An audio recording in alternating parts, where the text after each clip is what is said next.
சார்பாக கூட வயலின் வித்வான் ஸ்ரீ ஓவே ராம்ஜி சுவாமியும் ஸ்ரீ ஓவே நந்தா சுவாமியும் எழுந்திருக்கார்.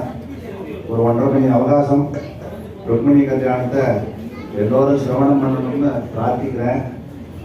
கர்த்தாவுடைய சார்பாக இது என்னன்னா பக்தி நவவித பக்தி சொல்றது, அந்த சுவாமியை உபன்யாசம் பண்ண போறேன், அதுக்கு நான் பண்ண வேண்டாம். அதனால நவவித பக்தியில சிரவண பக்தின்றது முதல்ல சொல்றது. அதனால நம்மளால மனசுல வாயால் சொல்ல முடியாட்டாலும் ஒரு சத்விஷயங்கள்லாம் சம்பாஷணம் நடக்கிற இடத்துல அதை செவிமடுத்து கேட்டா அதுவே பக்தி பண்ண பலன் வந்து சேர்க்கணும்னு சொல்றதால ஒரு 1.5 மணி அவகாசம் எல்லோரும் நிசப்தமா அந்த ருக்மிணி கல்யாண வைபவத்தை செவிமடுத்து அனுபவிக்கணும்னு பிரார்த்திக்கிறேன். மேலும் ஒரு சில விஷயங்கள்லாம் சொல்லணும். இந்த சுவாமி வந்து ஸ்ரீரங்க ஆசிரமத்தில் ஆண்டவன் ஆசிரமத்தில் தேசியம் சன்னிதியில் கைங்கறி பண்ணிட்டு இருக்க. பிரகிருதம் ஆண்டவன் பூர்வாசிரம் ஸ்ரீமூட்டின ஆண்டவன் பெரிய ஆண்டவன் வீட்டையும் அந்தரங்க கைங்கறிங்க நிறைய பண்ணிட்டு ஒரு நல்ல சத்பாத்திரமான ஒரு சுவாமி. உபன்யாசங்கள் எத்தனையோ பேர் பண்ணுவா. ஆனால் லௌகீகத்தில் உபன்யாசம் பண்ணுறது வேற, ஆச்சாரிய கைங்கறி பண்ணிட்டு உபன்யாசம் பண்ணுறதுன்றது அதுக்கு ஒரு தனி ஏற்றம். எல்லாருக்கும் அந்த பிராப்தம் அமைஞ்சிடாது.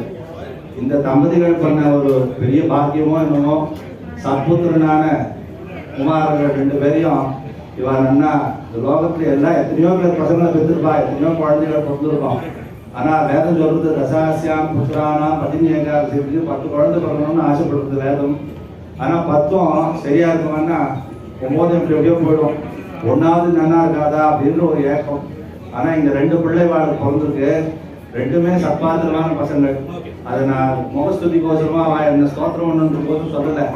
எத்தனையோ இடங்களுக்கு உபாத்தியாயம் போகிறோம், பசங்க அப்பா அம்மாவை கவனிக்காது ஏனோ தானும் இருக்கும்.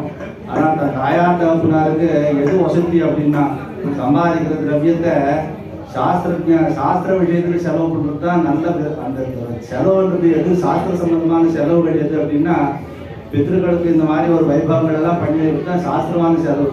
அதை விட்டுட்டு எத்தனையோ கல்யாண கச்சேரிக்கு போகிறது அதுக்கு வீண் செலவு பண்ணுறதுலாம் வேற. அதுலேயும் வசதியா இந்த மாதிரி ஒரு சம்பிரதாய ஞானத்தை ஏற்படுத்திக்கணும்னு ஒரு பெரிய மனசு அந்த 2 குழந்தைகளுக்கும். அது அவளை பார்த்த உடனே எனக்கு சின்னவாளை அந்த அவளும் சேவிக்கணும்னு தோணும்.